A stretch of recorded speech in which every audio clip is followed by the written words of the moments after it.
Como habíamos anunciado, Ricardo Lombana está con nosotros y un oyente había planteado el tema del comunicado del Tribunal Electoral, donde precisamente, don Ricardo, se hablaba de que el Pleno del Tribunal acordó que tanto la foto con la gorra como el logo Martinelli Molino dan a entender que existe una nómina, por lo que no pueden ser aprobados por el Tribunal Electoral. ¿Y por qué no se ejecuta? Preguntaba el oyente. Yo no tengo la respuesta. ¿Qué piensa usted al respecto? Ahora sí. Sí, Buenos días a buen todos y día. disculpen el inconveniente, no sé qué pasaba con la máquina. Miren, mi opinión es muy similar a la tuya y a la que he tenido desde el principio. El Tribunal Electoral sigue mostrando una falta de capacidad o de voluntad para ejecutar las medidas que aprueba o ejecutar o cumplir con la ley electoral. No es un secreto para nadie ni para ustedes que existen un sinnúmero de normas electorales, muchas de ellas que tienen que ver con el clientelismo, por ejemplo, que no se cumplen, que no se aplican y simplemente eso es falta de voluntad o que son parte del problema y no les interesa fiscalizar la ley electoral. En este caso, tenemos una disposición clara sobre la utilización de la imagen para una campaña en particular y así lo decretaron, así lo decidieron, pero no están haciendo ningún esfuerzo por cumplirlo o monitorearlo. Entonces, eso muestra una falta de seriedad, me parece a mí una falta de compromiso, porque si vas a determinar o a decidir algo, tienes que hacerlo cumplir y tienes que ejecutarlo. Demoraron mucho tomando esta decisión. Es más, yo soy de los que piensa que el señor Martinelli ni siquiera se le debió dejar formar un partido político con todos los antecedentes que tenía. Pero bueno, ese es el organismo electoral que tenemos y lastimosamente tenemos que competir en esa cancha tan desigual y tan dispareja, pero aún así nos sentimos optimistas de que vamos a obtener el triunfo. Sí, señor Lombana, ha estado, esta mañana cuando me levanté vi en redes sociales que Ricardo Lombana había subido un tuit sobre el tema de la minera que le habían caído encima en redes sociales y que lo había borrado y que estaba como cambiando su manera de pensar. ¿Qué fue el tuit? Yo no lo vi. ¿Y cuál es su manera de pensar ha cambiado en torno al tema minero? En lo absoluto, Álvaro, te explico. Mi posición es clara. La minera se va. Una vez estemos en gobierno, vamos a cumplir con la decisión soberana del pueblo panameño y con la decisión de la Corte Suprema de Justicia. Lo que pasó es que en redes sociales iniciamos como una especie de campaña simulacro de lo que sería nuestra consulta constituyente. Y nosotros hemos propuesto elevar a la Constitución la prohibición de la minería metálica a cielo abierto. Entonces, como tenemos que elevar la prohibición a nivel constitucional, obviamente todas esas propuestas que sabemos que el pueblo quiere, reducción del presupuesto de la Asamblea, que fue la primera propuesta que preguntamos sí o no, recorte de el número de diputados que tenemos en la Asamblea, que fue otra de las preguntas que hicimos. La tercera pregunta que hicimos es sobre la minería. Son preguntas que ya nosotros sabemos que el pueblo quiere eh, o que respondería que sí. O sea, no se trata de que nosotros queremos volver a preguntarle al pueblo.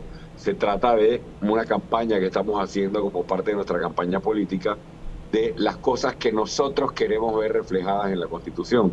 Y la forma en que se redactó, como no se mencionó la Constitución o no se mencionó elevarlo a rango constitucional, entonces por eso obviamente fue mal interpretada y por eso corregimos, para que no quedara ninguna duda de que no se trataba de un cambio de posición, sino tal vez de un tuit mal redactado. Pero mi posición es clara, mi posición es contundente. Usted sabe que los 3 abogados que denunciaron el contrato minero son parte de nuestro equipo: Juan Ramón Sevillano, Martita Cornejo y Ernesto Cedeño, y nosotros somos los únicos que hemos presentado un plan concreto para cierre de la mina, y no tengan la menor duda de que la minera se va en nuestro gobierno, y número dos, que nosotros vamos a elevar a rango constitucional la prohibición de la minería metálica a cielo abierto. Señor Lombana, buenos días. Y quiero seguir en esa línea porque usted menciona, la minera se va, sí, por supuesto, es lo que solicitó el pueblo y lo que vimos en las calles. Sin embargo, la mina está allí. ¿Cómo, o sea, en cuánto tiempo vamos a abordar este tema? Porque definitivamente la inversión ya se hizo y en ese mismo contexto, ¿cómo crear confianza en las inversiones extranjeras para venir a Panamá luego de que esto haya ocurrido en nuestro país? La minera está aquí todavía por dos razones. La minera está aquí porque el gobierno no ha tenido la mínima voluntad de ejecutar el fallo, no han mostrado ningún compromiso de cumplir con el fallo y además, como el gobierno les ha permitido eso, la minera está esperanzada de que gane alguno de los candidatos mineros y se renegocie el contrato. Eso no va a pasar cuando yo gane las elecciones, si así el pueblo decide, porque nosotros ya nos hemos comprometido, no habrá renegociación de contrato y no hay ninguna posibilidad de renegociación del contrato con el gobierno de Ricardo Lombana. ¿Qué hemos propuesto? Un cierre, pero un cierre responsable. ¿Qué es un cierre responsable? Con auditorías previas. Y la más importante es la auditoría ambiental. Nosotros no podemos permitir que la minera se vaya sin pagar la cuenta. ¿Qué quiere decir eso? Lo primero que el gobierno tiene que hacer es una auditoría ambiental para poder determinar con claridad profesional, técnica y científica cuál es la magnitud del daño ambiental que ha causado esta operación a los recursos de los panameños. Una vez nosotros tengamos esa información, y solo la podemos obtener, Lisbeica, estando en gobierno, porque ahí no dejan entrar a nadie, ahí no se puede hacer una auditoría ambiental hoy confiable. Lo tenemos que hacer desde gobierno. Es lo primero que vamos a hacer en conjunto con varias auditorías más, ambiental, laboral, fiscal, financiera, entre otras. Solo así el gobierno tendrá la información para entonces poder iniciar procesos la República de Panamá contra la minera por incumplimiento de sus obligaciones ambientales para con los recursos naturales de Panamá, porque habrá seguramente, y no tengo la menor duda, porque así lo dicen informes técnicos preliminares, contaminación de nuestros ríos, contaminación de nuestros recursos hídricos, contaminación del aire, daño ambiental irreversible con respecto a los trabajos pues, de movilización y deforestación de áreas verdes, de bosques y de áreas protegidas, entre otras cosas. A eso vamos nosotros y para mí no se trata de un tema de afectar seguridad jurídica.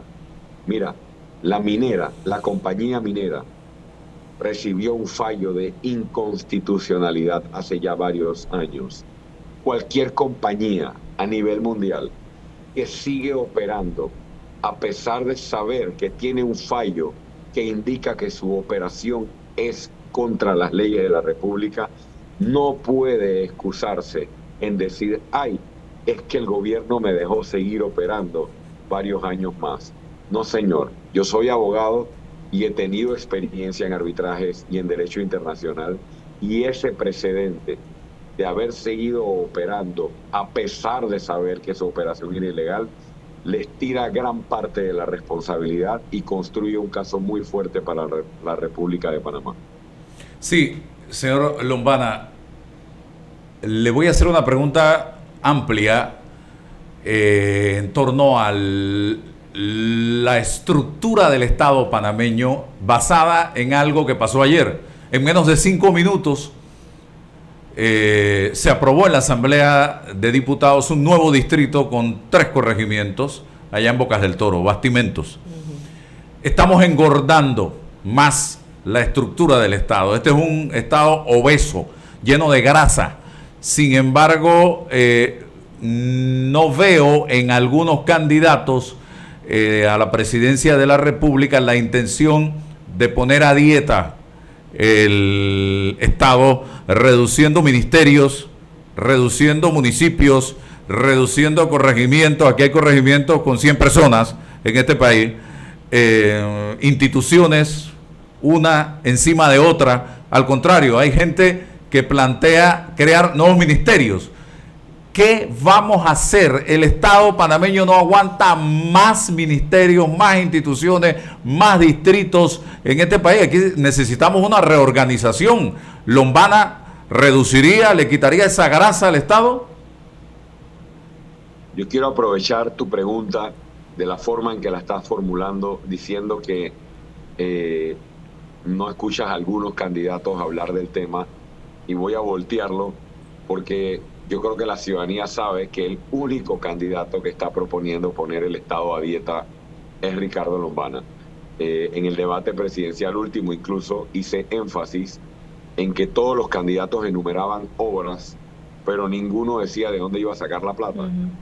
Y en nuestro plan de gobierno está debidamente detallado un recorte de gastos histórico, de gastos innecesarios. Y en ese recorte de gastos innecesarios está achicar el Estado, está reducir el tamaño de la planilla, está recortar la grasa de instituciones, de botellas y de circuitos, corregimientos que no le traen ningún beneficio a la población. Yo acabo de estar en Bastimentos hace 3-4 días, porque yo estoy en una gira de 10 días por la provincia de Chiriquí y provincia de Bocas del Toro.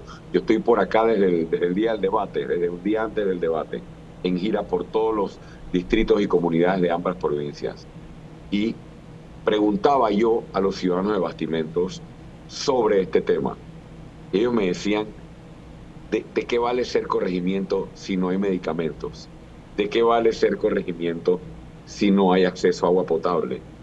¿De qué vale ser corregimiento si las necesidades básicas de los residentes de Bastimentos no están resueltas?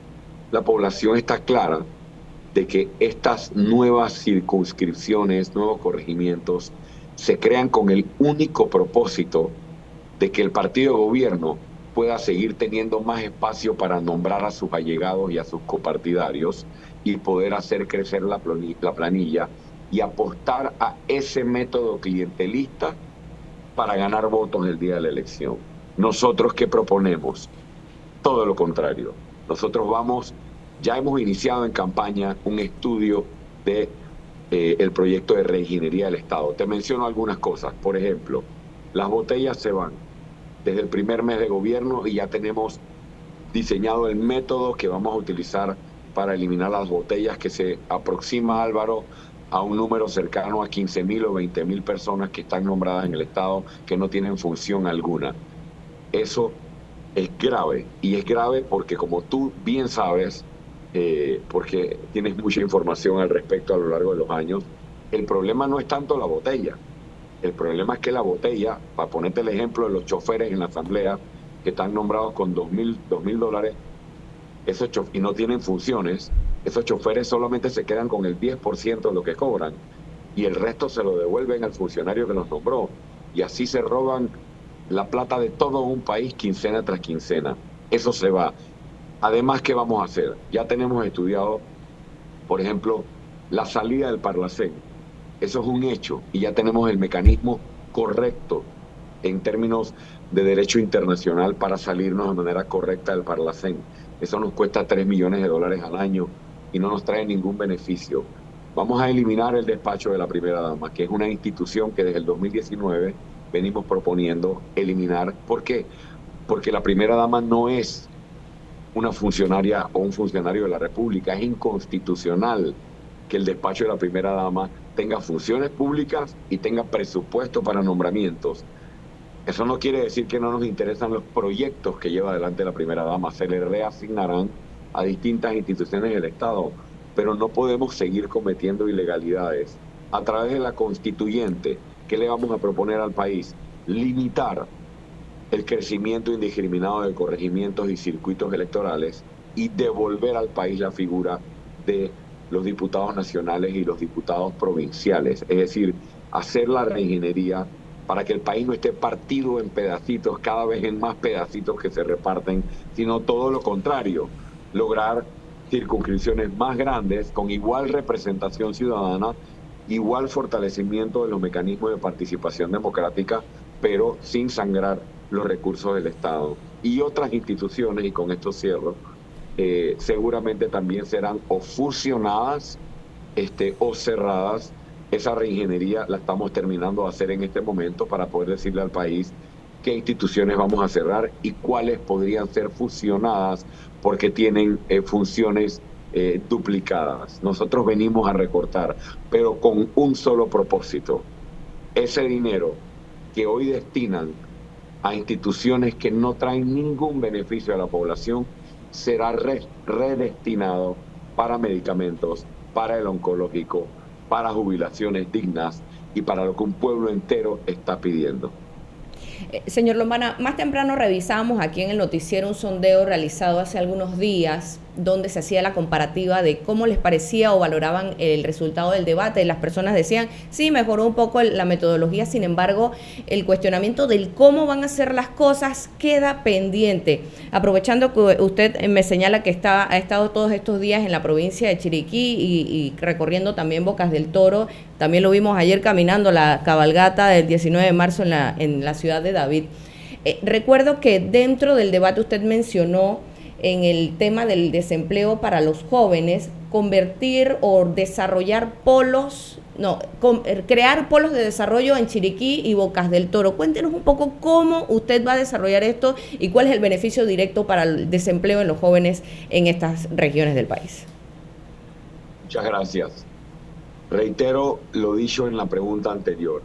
No solo le estamos diciendo al país qué vamos a hacer, sino que lo que estamos diciendo es producto de 7 años de recorrido nacional que nos ha permitido recoger las necesidades que tienen los panameños y por último le estamos diciendo al país de manera responsable de dónde vamos a obtener los recursos millonarios que tiene este país, pero que hoy se destinan a gastos innecesarios o a corrupción.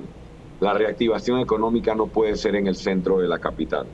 La reactivación económica tiene que ser a través de polos de desarrollo en distintas regiones. Para el área de Chiriquí, Bocas y la comarca Nove Buglé, claramente un área que tiene 3 potenciales principales.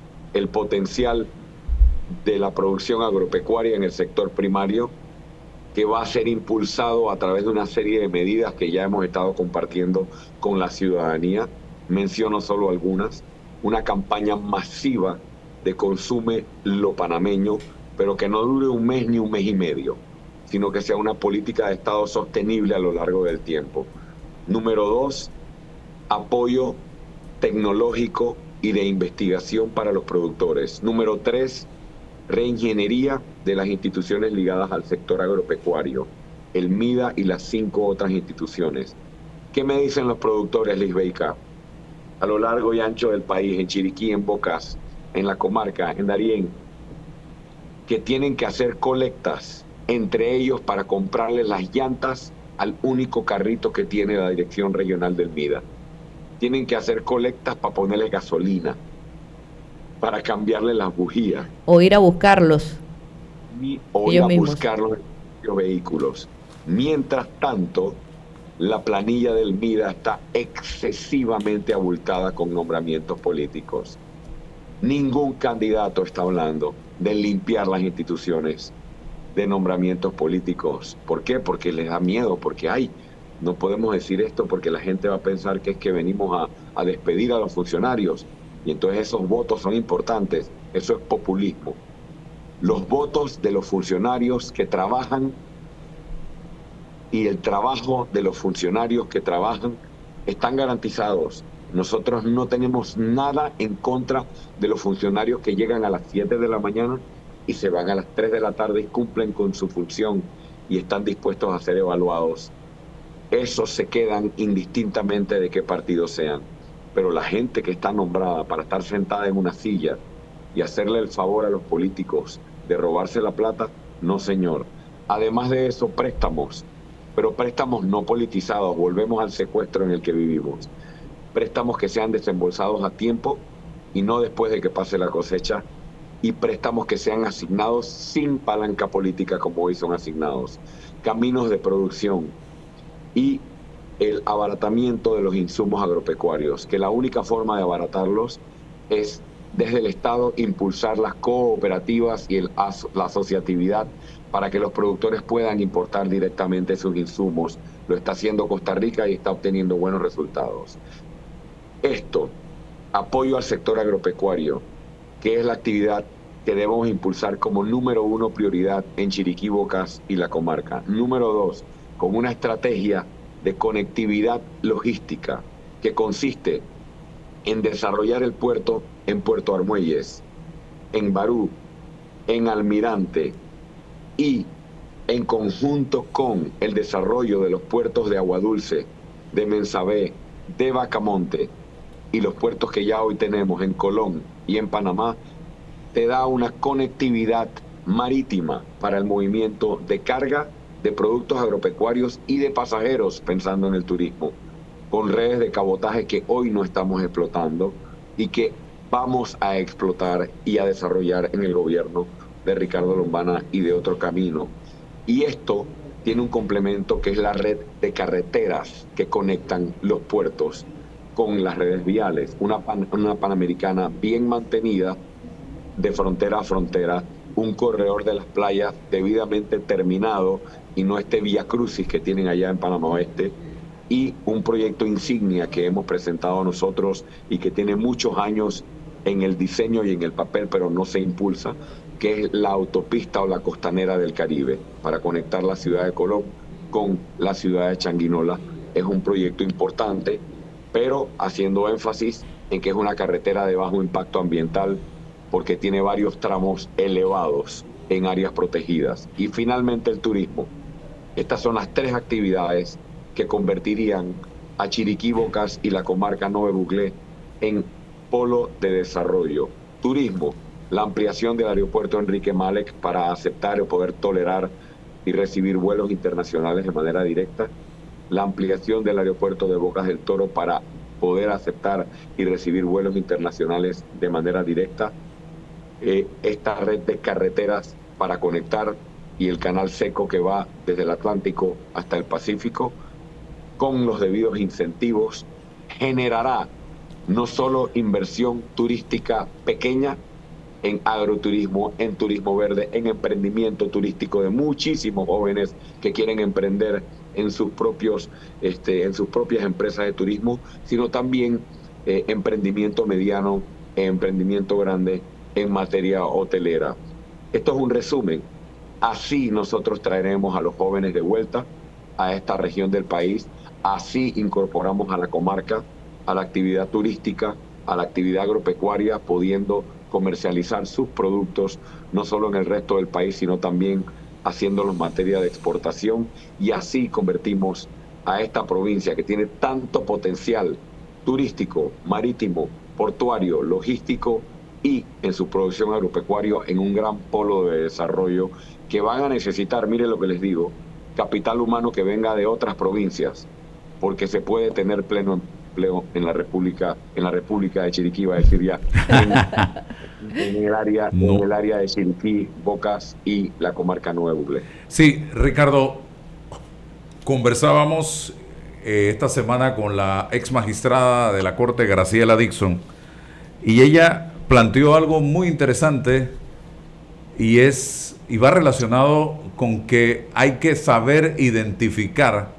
lo que la gente quiere y le pide a los candidatos en ese día a día versus lo que el país necesita, y que hay que ser francos y sinceros en esa dirección y en esos planteamientos, porque mucha gente quiere chenchen, mucha gente quiere subsidio, mucha gente quiere cosas que no lo van a sacar de la situación en que se encuentra, cuando el país lo que está necesitando es otro rumbo, son otras decisiones mucho más corporativas, integrales.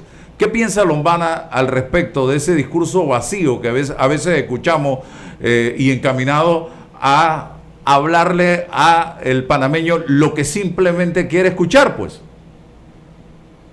Mira, en primer lugar, lo puedo decir con conocimiento de causa. A mí nadie me echa cuento de qué es lo que el panameño está pidiendo, porque tengo 7 años recorriendo provincias y comarcas sin parar. Y mis recorridos, ustedes los han visto en redes, ustedes saben cómo son mis recorridos. Yo no llego a una cancha en un helicóptero, convoco 2,000 personas, hablo 15 minutos, les damos comida, $20 y nos vamos. Nosotros no hacemos eso. ¿Eso está pasando? Por supuesto. Siempre pasa. Mire las concentraciones de los otros partidos, pero yo no voy a hablar de ellos.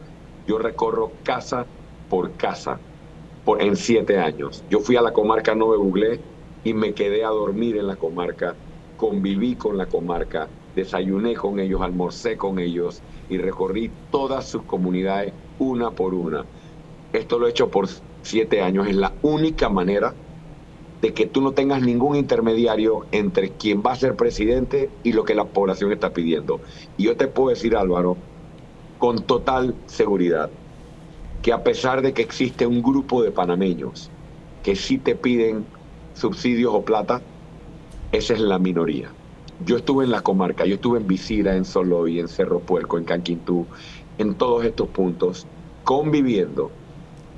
Y las mujeres Nove Buglé, emprendedoras, que hacen pan, que hacen dulces, que hacen chaquiras, que hacen nagua, que hacen las chácaras, que tienen sus pequeños negocios, ninguna, pero ninguna, y me están escuchando, me pidió dinero. Lo único que me dicen, Lombana, nosotros hacemos todo este esfuerzo y no tenemos ninguna forma de comercializar nuestros productos. Lo más que podemos hacer es pararnos debajo de un palo en la carretera panamericana para poder vender nuestras naguas o nuestras chácaras. Estamos pidiendo hace años un mercado de artesanías exclusivo para los productos de la comarca Nove Buglé, sobre todo nuestros productos culturales. Entonces, las propuestas están, la voluntad de la población está.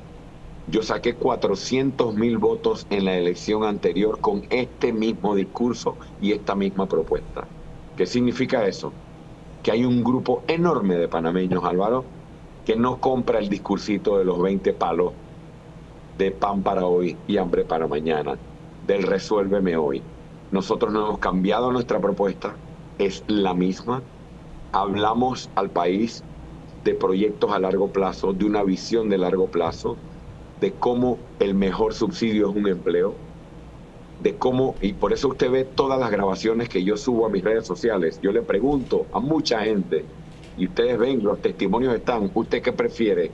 Joven, señora, señor, ¿usted prefiere $20 o usted prefiere tener caminos de producción, medicamentos o agua potable en su centro de salud? Solo por poner un ejemplo.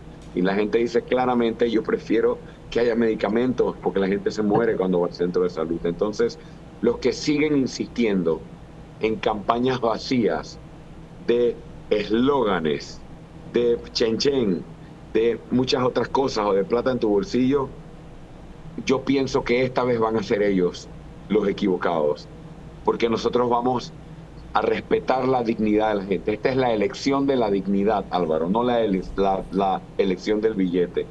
¿Y cuál es mi mensaje para el pueblo panameño?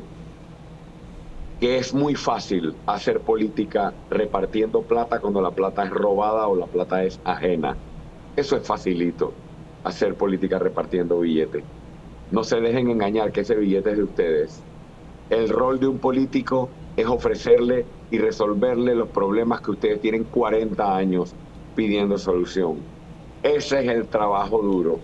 El trabajo fácil es reunir 2,000, 3,000 personas en una cancha y repartirles $20, repartirles comida y decirles que les van a dar chen. El trabajo difícil, pero que es el que la patria necesita, es presentarle las propuestas a través de las cuales vamos a mejorarle la calidad de vida a los panameños con caminos, con medicamentos accesibles, con agua potable que les salga del grifo, con seguridad, con mejores centros escolares y muchas otras necesidades que serán resueltas con el dinero que vamos a cortarle a la corrupción y a un sistema político corrupto y clientelista.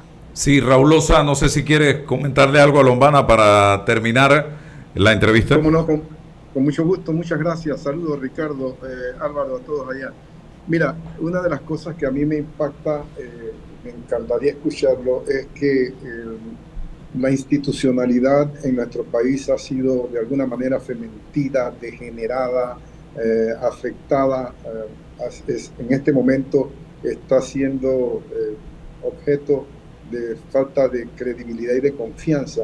Y me gustaría oír a Ricardo cómo fortalecería la institucionalidad. Por ejemplo, este tema de la Contraloría, la descentralización paralela, por ejemplo, que hemos utilizado cientos de millones de balboas de manera incorrecta en una especie de contubernio entre el órgano ejecutivo, el Ministerio de Economía y Finanzas y la Contraloría, que tiene facultades ha sido blindada legalmente para archivar expedientes y para decidir por sí ante sí, como si fuera juez y fiscal, a la vez a quién se investiga, a quién no se investiga. ¿Cómo corregir esta situación, Ricardo? Gracias, Raúl, y saludos. Son varias medidas en paralelo. La primera es limpiar.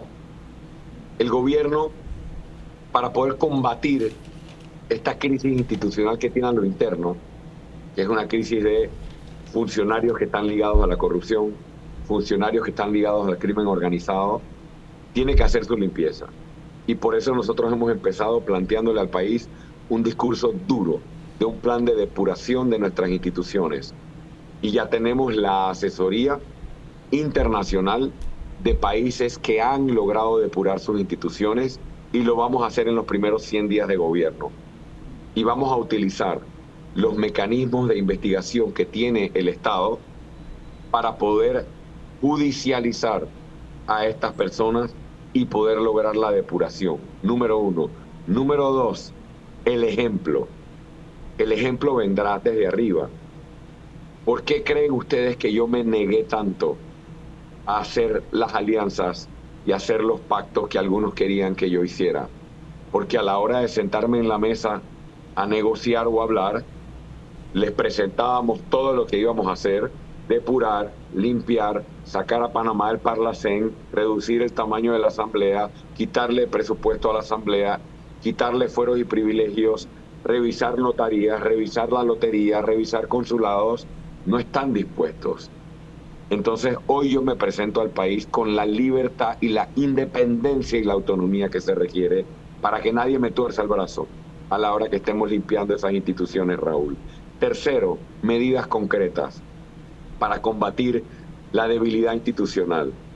Lograr, en primer lugar, la estabilidad del funcionario, la capacitación del funcionario y la actualización constante del funcionario. Basta de que suba un gobierno y cambian 90,000 personas en el gobierno, porque tienes que cumplir con las cuotas políticas de los candidatos que postulaste para la Asamblea, para diputado y para alcalde y para representante. Por eso hemos construido una oferta electoral no clientelista, que no ha negociado reparticiones de pastel, para no depender de nombramientos políticos o no tener una presión a la hora de gobernar, y que nuestro último compromiso o nuestro único compromiso sea con el pueblo y con las instituciones.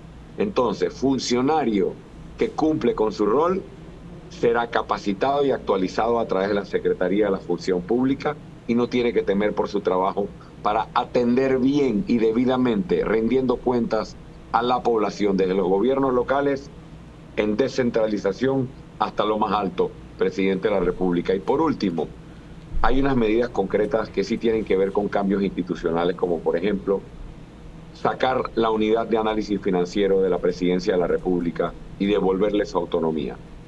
No podemos fiscalizar los movimientos de dinero de los corruptos que están dentro del gobierno y fuera del gobierno, corruptos funcionarios y corruptos empresarios, si no tenemos autonomía de la unidad de análisis financiero, que le cortaron las alas o los dientes hace muchos años. Por otra parte, la ANTAI. La ANTAI es un adorno.